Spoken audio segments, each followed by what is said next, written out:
Hi friends, అందరూ ఎలా ఉన్నారు?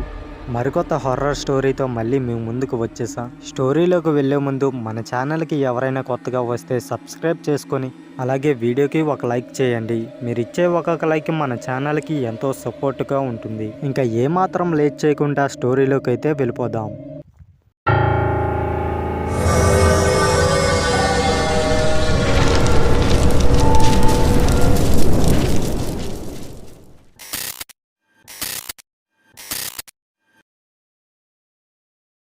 నా పేరు శ్రీను, మాది గోదావరి. ఈ సంఘటన జరిగి దాదాపు 5 సంవత్సరాలు అయ్యి ఉంటుంది. అప్పుడు మా ఇంట్లో కట్టెల పొయ్యి ఉండేది. కట్టెల కోసం మేము అడవికి వెళ్ళేవాళ్ళం. మా ఫారెస్ట్ ఆఫీసర్ చాలా స్ట్రిక్ట్ అవడం వల్ల మార్నింగ్ ఎవరైనా కట్టెలకు వెళ్తే వాళ్ళకి ఫైన్ వేసేవారు. అందుకే డే టైంలో ఫారెస్ట్కి వెళ్ళడానికి ఎవరు ధైర్యం చేసేవారు కాదు.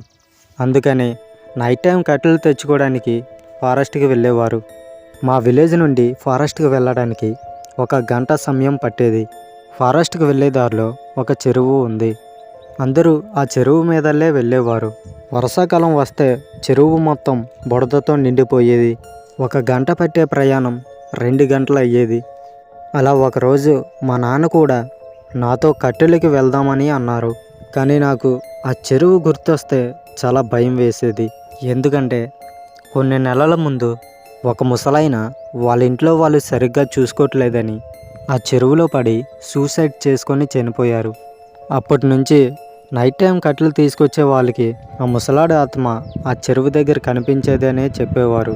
కానీ మా నాన్న అవన్నీ పుకార్లు, నువ్వేం భయపడకు అని చెప్పి ఈ రాత్రి కట్టెలు తీసుకురావడానికి వెళ్తున్నాం అని అన్నాడు. అప్పుడే టైం 9 అయింది. అడవికి వెళ్ళి కట్టెలు తీసుకొని ఎద్దుల బండి మీద వస్తున్నాం. కొంత దూరం వచ్చాక ఎద్దులు సడన్గా ఆగాయి. నాన్న ఎంత కొట్టినా అవి ముందుకు వెళ్ళట్లేదు.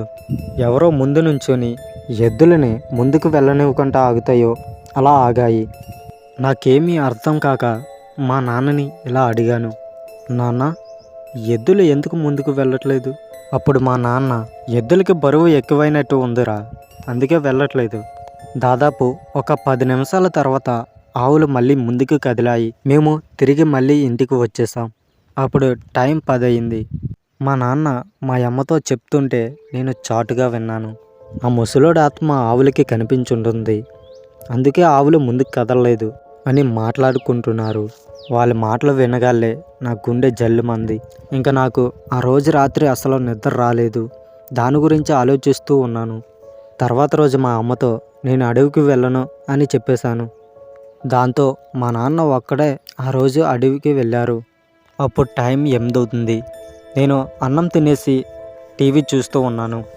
అప్పుడే మా నాన్న ఫోన్ చేసి, కట్టెలు కట్టే తోడ ఇంట్లోనే మర్చిపోయానురా, తొందరగా తీసుకొనిరా అని ఫోన్ కట్ చేశారు. ఆ మాట వినగాలే నాకు చాలా భయం వేసింది.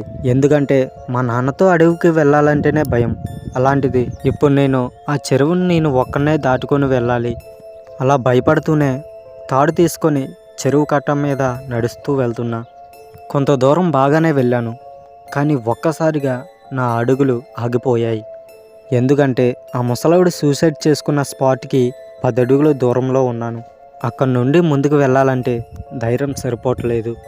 అప్పుడే మా నాన్న నుంచి ఫోన్ వచ్చింది. తొందరగా రారా, ఎంతసేపు అని అన్నారు. ఇంకా లేట్ చేస్తే తిడతారని లోపల ఎంత భయంగా ఉన్నా 1 అడుగు ముందుకు వేస్తూ వెళ్తున్నా.